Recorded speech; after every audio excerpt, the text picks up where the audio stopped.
Yes, Summit Day is not long away now, and as our top story this morning, we know that North Korea and the US held their first follow-up talks in Hanoi on Thursday as the envoys of the two sides thrashed out the agenda for next week's highly anticipated summit between President Trump and North Korean leader Kim Jong-un. That's going to happen in the Vietnamese capital over 2 days. Seung-jae has the latest. It was at a little past 1 p.m. local time on Thursday that North Korea's special representative for U.S. Affairs of the State Affairs Commission, Kim Hyok-chol, was seen leaving the state guest house in Hanoi alongside Kim Song-hye, head of the North's Unification Strategy Office at the United Front Department.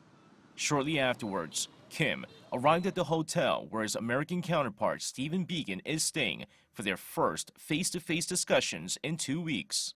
The negotiations lasted roughly 4.5 hours, during which Kim Song-hye was seen leaving for the state guest house after 2 hours before returning right away.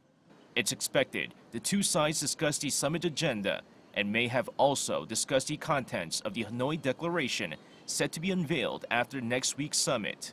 Thursday's talks were a follow-up to their meeting in Pyongyang earlier this month, when Kim and Biegun reportedly discussed the shutdown of North Korea's Yongbyon nuclear complex and Washington's corresponding measures. Those measures are set to include the establishment of a joint liaison office, a declaration to end to the Korean War, and the easing of sanctions on the regime.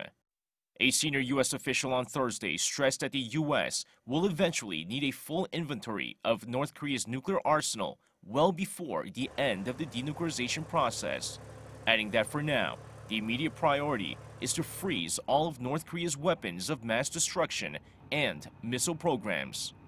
With less than a week until the second Pyongyang-Washington summit, the two sides will have to get down to the most detailed aspects of the agenda to ensure the summit is a success. Seung-jae, Arirang News.